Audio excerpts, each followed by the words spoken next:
একটা কোরআন প্রতিযোগিতায় ভারতবর্ষের একটা হিন্দু মেয়ে ফার্স্ট হয়েছে।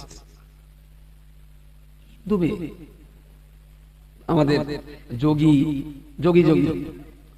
যোগীর রাজত্বের লোকজন বিরাট হামড়ি করলো, এই সর্বনাশ হয়ে যাচ্ছে, আমাদের ঘরের মেয়ে বসে বসে আমাদের ঘরে আমাদের মেয়ে কোরআন শিখছে, তাহলে আগামী দিন হবে কি? বুঝতে পারেন কি উপায় হবে আমাদের? খুব হাম্বি করলো, কিন্তু কিচ্ছু করতে পারি। মেয়েটা বুকটুকে বলেছে, পৃথিবীতে আমার এই ভাষাটা পড়তে সবচেয়ে ভালো লাগে। সুবহানাল্লাহ। একটা হিন্দুর বাচ্চা সে কোরআন তেলাওয়াতে ভারতের ভিতরে প্রথম হচ্ছে। আর মুসলমানের বাচ্চা ৮০টি বছর কেটে গেল, এখনো সিন উচ্চারণ করতে পারে না। সুবহানাল্লাহ। সিন লেপে না ইবাদত দিয়ে জান্নাতে যাওয়া যাবে না। জান্নাতে যেতে গেলে শিমুলিয়া মতন ইবাদত দিতে হবে। আচ্ছা, আমি যা বলছি কি মাথায় যাচ্ছে টাচ্ছে না, স্লিপ খাচ্ছে? হ্যাঁ, চুপচাপ রয়েছেন, ভালো। আবার এত ভালো বেশি ভালো, সেই ওই বেকতি যাওয়া সে বকাটা ছেলের মতো, বিরাট বকি, চার দোকানে মুড়ির মাথায় ওইরাম কথা বলে, মুখ দিয়ে তিনটে বেরোয়, পাঁচাতে সাতটা বেরোয়, এত বকা বিয়ে করতে যাওয়া তিন বাপ বলিতেছে, তুই আমার মান সম্মান রাখিস কেন? আমি তো তোমার কোনো ক্ষতি করি, আজকে বিয়ে একটু কথাটা কম বলিস, আর না বললে খুব ভালো হয়। তুই যা বকা মাল, কিসি যে কি করবি তুমি তোমার চিন্তা করতে হবে না, যাও যথারীতি বিয়ে করতে গিয়ে মুখির মধ্যে চুপ করে তা উকিল এসে বিয়ে পড়াবে। আপনি রুমালটা একটু নিচে রেখে আমার হাত ধরুন, তাহলে রুমালটা রেখে হাত ধরে চুকিল পড়াচ্ছেন। কাউ তো মুআক্কেলাতি আল মুসাম্মাদ রওশনা বেগম বিনতে ওবাইদুল্লাহ বিওয়াদিস সাদাকিল মালুম। খোকা বলো আলহামদুলিল্লাহ। চুপ করে কিচ্ছু বলে বলো খোকা আলহামদুলিল্লাহ, আমি কবুল করিলাম। তাহলে খোকা বলো। সবাই চিন্তা করতেছে কি আমার অন্য জায়গায় বুকিং কন্ট্রোল আছে নাকি, হয়তো জোর করবে দেখছে ওর বাপ। খোকা তোমার কোনো অসুবিধা টুবিধা আছে? আবার একটু জিজ্ঞেস করতে, যদি আব্বা বলতে বলে তাহলে বল। আরে হারামি, তোর বাপ বলেছে যেন অতিরিক্ত বকাবো কি করিস, তোর বাপ কি কবুল করতে বারণ করেছে? এখানে যে অবস্থা মনে হচ্ছে বাড়িতে বলিতেছেন, কবুলটাও জানো বলো। এত ভালো আবার বল, কথা বললে উত্তর দিতে আবার ঠাস ঠাস করে, তবে তোমার ভক্তি ভালো লাগবে। এ যেন মনে হচ্ছে আমি বকা টেন্ডার দেখেছি, সবাই বয় থাকতো আর আমার একা বকি যায়। আমি এত সময় ধরে বলছি কি, আল্লাহর কোরআনটা আপনার ইহকালে মর্যাদা বাড়াবে ইনশাআল্লাহ, পরকালেও মর্যাদা বাড়াবে। আপনি আপনার সন্তানদেরকে এই যে বাচ্চাগুলা কবিতা পড়তো, সারে জাহাঁ সে আচ্ছা হিন্দুস্তান হামারা, हम बुलबुल है इसकी ये गुलसिता हमारा। কাল লাগা এটা তো সবাই কাল লাগা। আল্লামা ইকবাল হিন্দু ছিলেন, কে ছিলেন? আরে আল্লামা ইকবাল সারা ভারতবর্ষের মুসলিমদের পথ দেখাবার একজন দিকপাল ছিলেন তিনি। যেমন আলিগড় মুসলিম বিশ্ববিদ্যালয়ের যিনি প্রতিষ্ঠাতা ছিলেন স্যার সৈয়দ আহমদ আলীগড়ি রাহিমাহুল্লাহ, আল্লাহ পাক তাকে জান্নাতুল ফিরদাউসের উচ্চ মাকাম নসিব করুন, বলুন আল্লাহুম্মা আমিন। ব্রিটিশ ইংরেজ যখন দেশ চালাচ্ছিল, আমাদের দেশের একদল ওলামা তখন ফতোয়া দিয়েছিলেন যে ইংরেজি শিক্ষা করা যাবে না। কেন না? ইংরেজি শিখলে আমাদের ছেলেপিলেদের ইংরেজের চাকরি করতে হবে, আর ইংরেজরা যেহেতু এদেশের শত্রু, তো আমাদের ছেলেপিলে যদি ওদের চাকর হয়, তাহলে আমাদের ছেলেদেরকে দিয়ে আমাদের দেশের ক্ষতি করাবে। সুতরাং ইংরেজি শিক্ষা করা হারাম। পশ্চিমবঙ্গে নয়, ভারতবর্ষ জুড়ে অনেক বড় বড় আলিম ওলামা তারা ইংরেজি শিক্ষা হারাম ফতোয়া দিয়েছিলেন। ঠিক সেই সময় স্যার সৈয়দ আহমদ আলীগড়ি রহমাতুল্লাহ আলাইহি তিনি ঠিক তার উল্টো স্রোতে দাঁড়িয়ে তিনি একটা স্কুল প্রতিষ্ঠা করলেন, Aligarh Anglo oriental primary school. গভর্নমেন্টের স্কুল হাজার থাকার পরেও উনি ওনার নিজের চেষ্টায় একটা স্কুল প্রতিষ্ঠা করলেন, এবং সেই স্কুল ইংরেজদের কাছে উনি সরকারের অনুমতি এবং অনুমোদন প্রাপ্ত হলো। উনি খুব জোর দিলেন ইংরেজি পড়াতে। আলেম ওলামারা ফতোয়া দিলেন সৈয়দ আহমদ মারা গেলে ওনার জানাজা পড়া হারাম, কারণ উনি ইংরেজদের দালাল হয়ে গেছেন। অনেকে জিজ্ঞেস করা হলো, দেশের এত আলেমরা যেখানে ইংরেজি পড়তে হারাম ফতোয়া দিচ্ছেন, আপনি মরে গেলে আপনার জানাজা পড়া হারাম ফতোয়া দেওয়া হচ্ছে। আপনি তাদের কোন ফতোয়াকে তোয়াক্কা না করে ইংরেজি শেখাবার জন্য এত উঠে পড়ে লেগেছেন। স্যার সৈয়দ আহমদ আলী গড়ি রহমাতুল্লাহ আলাইহি উনি সেদিন বলেছিলেন, বাবা ওনাদের যেমন বুদ্ধি, ওনাদের যেমন চেতনা, ওনাদের জ্ঞানের গভীরতা, ওনারা ওনাদের জায়গায় দাঁড়িয়ে ঠিকই বলেছে।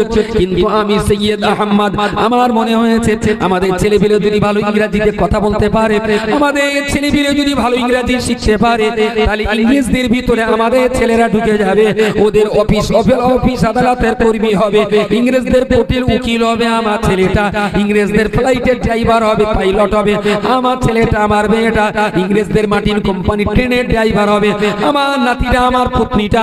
আমাদের দেশের ছেলে দিগকে ইংরেজি শিখিয়ে যখন ওদের ভিতরে ঢুকিয়ে দিতে পারবো, আমরা তিলে তিলে তিলে তিলে আমাদের কর্মচারী যদি ওদের ভিতরে ঢোকাতে পারি, একদিন এদেশ আমরা ইংরেজদের কাছ থেকে কেড়ে নিতে পারবো। কারণ যদি শত্রুতা করতে হয়, বাইরে থেকে যত শত্রুতা করা যায়, ভিতরে যে বেশি করা যায়। ইতিহাস বড় করুন। ইংরেজরা দেশটা কেড়ে নিয়েছিল কাদের কাছ থেকে? খ্রিস্টান, হিন্দু, বৌদ্ধ, মুসলিম, শিখ, পার্সিয়ান, কাদের কাছ থেকে? জি মুসলিমদের কাছ থেকে। Very good. ইংরেজদের কাছ থেকে। ইংরেজরা দেশটা কেড়ে নিয়েছিল মুসলমানের কাছ থেকে। একদম ঠিক বলেছেন।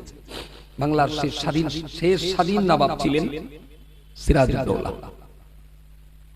তো ইংরেজরা যখন শাসন করছিল, আর সেই শাসনের বিরুদ্ধে প্রথম দেশ স্বাধীনের আওয়াজ তুললেন শাহ ওলিউল্লাহ মুহাদ্দিস দেহলভী রাহমাতুল্লাহ আলাইহি, যিনি আমাদের দেশের হাদিস শাস্ত্রের জনক ছিলেন। ভারতবর্ষে হাদিস সাহিত্যের কোনো চর্চা চলতো না। শাহ ওলিউল্লাহ মুহাদ্দিস দেহলভী তিনি প্রথম হাদিস সাহিত্য নিয়ে আমাদের দেশে চর্চা শুরু করলেন। তো উনি প্রথম আওয়াজ তুললেন যে আমরা ইংরেজ মুক্ত ভারত চাই, ইংরেজ মুক্ত ভারত চাই। সেই সময় এদেশের প্রচুর বড় বড় হিন্দু জমিদাররা ব্রিটিশ চলে যাক এটা তারা চাই বলেছিল। ওরা থাক।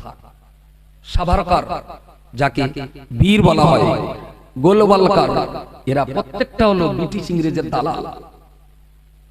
দেখেননি বিজেপির মিটিং হলেই তা বলতে সাভারকরের কথা বলে, গোলওয়ালকারের কথা বলে। তারপরে ওই ক্যালকাটা ইউনিভার্সিটির যিনি প্রফেসর ছিলেন,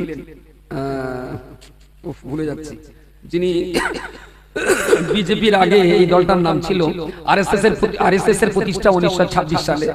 তারপরে আরএসএস এর আরেকটা দল হয় ব্রাঞ্চ, তারপরে হয়েছে বিজেপি। এই বিজেপির ওই লোকটার নাম আমি মনে করতে পারছি না, আপনারাও জানেন কিন্তু আমি বলতে পারছি না। বিজেপির বড় বড় কয়েকজন গুরুর নাম বলেন আরএসএস বা বিজেপি। লালকৃষ্ণ আদবানি, আর একটু পিছনের দিকে যান। Thank you so much. Shyamaprasad Mukherjee, ওই নামটা আমি মনে করতে পারছিলাম। শ্যামাপ্রসাদ মুখার্জি হলেন গোলওয়ালকার, সাভারকরের আদর্শে অনুপ্রাণিত ব্যক্তিত্ব। সাভারকর, গোলওয়ালকার এরা হলো আরএসএস এর প্রতিষ্ঠাতা। ওই আন্দামান নিকোবর দ্বীপপুঞ্জে যে সেলুলার জেলখানা আছে, ওই জেলখানার যে সেলটাতে সাভারকরের রাখা হতো, আমি সে সেলটাও ঘুরে এসেছি। ওই সেলের ভিতরে লেখা আছে বীর সাভারকর এত সালে এই জেলখানায় ঢোকানো হয়, 10 বছর পর তাকে এই জেল থেকে আবার মুক্তি দেওয়া হয়। আচ্ছা, ইংরেজদের জেলে ঢুকে ইংরেজরা ইংরেজ বিরোধী আন্দোলন করেছে বলে তার জেলে দিয়েছে, আর সেই জেল থেকে ইংরেজরা আবার মুক্তিও দিচ্ছে। তার মানে হ্যাঁ কিছু একটা কারণ আছে না? কারণ না থাকলে কারণ কি না, ইংরেজদের বিরোধিতা করেছিল বলে তার জেল দেওয়া হলো, 10 বছর পরে আবার ছাড়া পাচ্ছে। মানে থ্যাংক ইউ সো মাচ। এই কথাগুলো চিৎকার করে বলা অভ্যাস করতে হবে। কানের কাছে কান রেখে স্বামী স্ত্রীর প্রেমের গল্প বলার মতো আর ফিসফিস করে বলতে হবে, চিৎকার করে বলতে হবে। ওই একই জেলখানার আরেকটা ঘরে ছিলেন মাওলানা ফজলে হক খায়রাবাদী, যার মাজার আন্দামান নিকোবর দ্বীপপুঞ্জের জেলখানা থেকে 3 কিলোমিটার দূর, 3 থেকে 4 কিলোমিটার দূর সাগরের কিনারায়। আজও সে মাজারটা আছে, কখনো গেলে জিয়ারত করে আসবেন। প্রিয় শ্রোতা মণ্ডলী, মনে রাখুন আমাদের প্রিয়জন, আমাদের অত্যন্ত প্রিয়জন আপনার মাওলানা, কি মাওলানা নাম বললাম? মাওলানা ফজলে হক খায়রাবাদ। খায়রাবাদ হলো একটা আমাদের এই ভারতবর্ষে একটা শহরে, ওটা ইউপির ভিতরে পড়ে। উনি যখন ব্রিটিশ ইংরেজদের বিরুদ্ধে লড়াই করছিলেন, মুভমেন্ট করছিলেন, ব্রিটিশরা ওনাকে ইউপির একটা জেলখানায় রাখে। ওনার জন্য প্রতিদিন 2 পিস করে রুটি দেওয়া। উনি জেলখানার রান্না করা কাঠ কয়লা দিয়ে ওই রুটির উপরে লিখতেন যে আগামীকাল আন্দোলনটা ব্রিটিশ বিরোধী কিভাবে হবে। সারা দিনে 2 পিস করে রুটি পেতেন, 1 পিস রুটি খেতেন, আর 1 পিস রুটির উপরে কয়লার কালি দিয়ে, চুলোর কাঠ কয়লার কালি দিয়ে ওই রুটির উপরে লিখতেন যে এর পরের আন্দোলনটা কিভাবে করবে। উনি ভেবেছিলেন এই রুটিটা জেলের পাঁচিল টুককে বাইরে ফেলে দেই, যদি ভারতবর্ষের কোন দেশপ্রেমিকের হাতে পড়ে সে নিশ্চয়ই এই রুটিটা পড়ে নতুন করে ইংরেজদের বিরুদ্ধে লড়াই সংগ্রাম শুরু করবে। সুবহানাল্লাহ, সুবহানাল্লাহ।